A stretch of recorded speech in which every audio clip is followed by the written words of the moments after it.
Yeah, you know, back to talking about Hillary Clinton, though, one of the reasons why we haven't heard from her or why she didn't address any of her supporters is because her spokesperson came out and confirmed and said, hey, there are still some states that we just don't know about, for example, Michigan, and of course, we've got Alaska over here and then Arizona. So those states are still out. As soon as we have the latest numbers, we will, of course, pass them along. Michigan, though, I will tell you that right now is leaning towards Republican, so it's very likely we're going to most likely color that red. Right now, though, let's bring in our panel. They're standing by with Jose.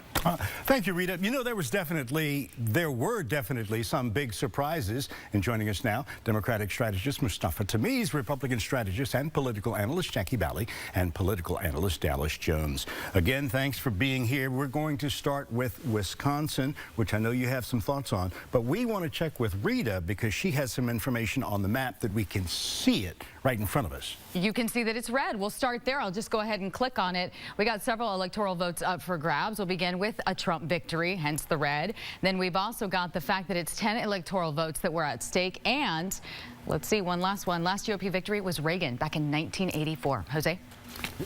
It was blue at one time. Now it's the color of your dress. Yes, and again, the coalition that we discussed in the last hour, that Wisconsin is very reflective of that. He went into blue states, which is very rare for Republican candidates, and everyone wondered, why is he doing that? Well, the reason why he did that is because he looked at the demographics. He thought this was a chance for a Republican actually to win this state. People of the middle class were hungry for his message, and that's why he was successful in that state. Blue to red, that's highly unusual.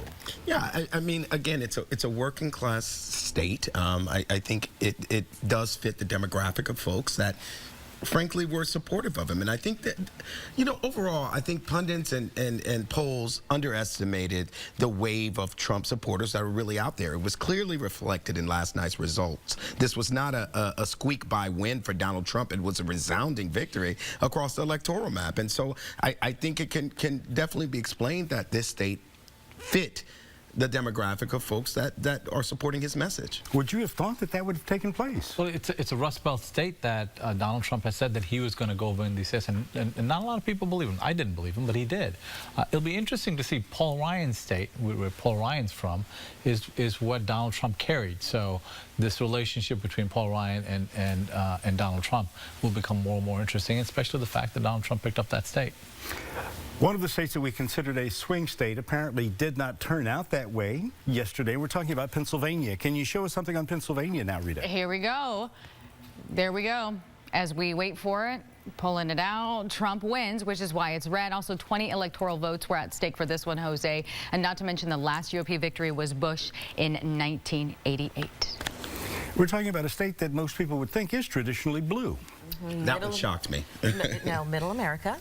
Minorities were not coming out in Pennsylvania, North Carolina, the way they did in 2008 for President Barack Obama. And the fact that, again, that is the message, the middle class, blue collar, they felt they were forgotten and lost. And the Republican Party is now actually the party of the blue collar workers and the middle class.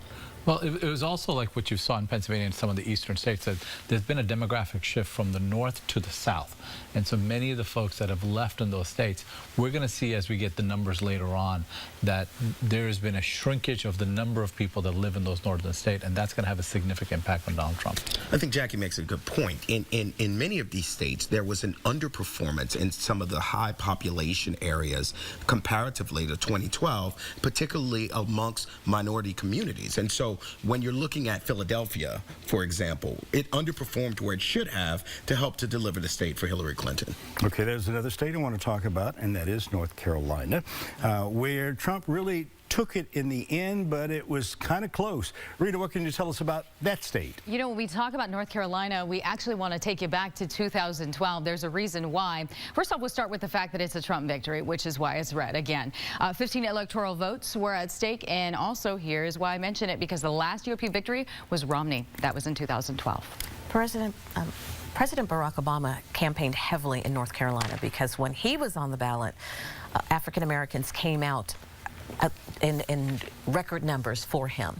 I've been telling many of my Democratic friends that African Americans are not going to come out for Hillary Clinton the way they did for Barack Obama. Totally different campaigns, and she does not have the kind of energy that President Obama does.